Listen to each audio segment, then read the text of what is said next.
কিছুমান বস্তু নহয় ষ্টাইলত খাই লাভ নাই, এনেকৈ ৰাক্ষসে খোৱালি খাব লাগিব, তেতিয়া টেষ্ট পায়। বলক ভেজ চাওমিন ট্ৰাই কৰোঁ। গাইজ আজি বাৰু আপোনালোকক ৰেচিপি নকওঁ, কাৰণ ভেজ চাওমিনৰ ৰেচিপিটো সকলোৱে জানে আৰু সকলোৱে বনায়। মই বেলেগ এটা কথাহে ক'ব বিচাৰিছোঁ, আপোনালোকে বাৰু ইউটিউবৰ পৰা নন কপিৰাইট মিউজিক লৈ পেলাই লগায় নেকি?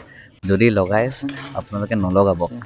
সিহঁতে কি কৰে মানে, প্ৰথমতে ইউটিউবত নন কপিৰাইট বুলি ভিডিঅ'টো বা গানটো দিয়ে, দি পেলাই যেতিয়াই গানটো অলপ চলে তাৰপিছতে সিহঁতি কপিৰাইট লগাই দিয়ে। তো তাৰপিছতে আপুনি ভিডিঅ'টো দিব, আপোনাক ইয়াত পষ্ট কৰি দিব। মোৰ লগতো এই ভিডিঅ'টো অলপ আগত মই আপলোড কৰিছিলোঁ, একেই কাহিনী মানে মোৰ লগতো হ'ল। সেইটো কাৰণে আপোনালোকক কৈছোঁ নলগাব, আৰু আপোনালোকে পাৰিলেতো গান নলগাবই, আৰু যদিও লগাই মানে NCSৰ পৰা ডাউনলোড কৰিব, তাত কোনো কপিৰাইটৰ ইছ্যু নাহে। বহুতে জানে বাৰু কথাটো, তথাপিতো মই কৈ দিছোঁ, মই নিজে জানো, তথাপিতো নিজে আজি মই ঠগন খাইছোঁ।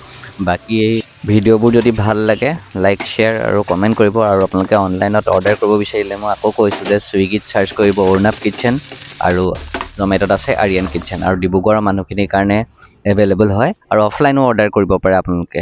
আৰু এতিয়া আহক খাওঁ, আৰু বহুত টেষ্টি আছিলে, আপোনালোকক ট্ৰাই কৰিব পাৰে একদম চিম্পলকৈ। বাই বাই আজিলে।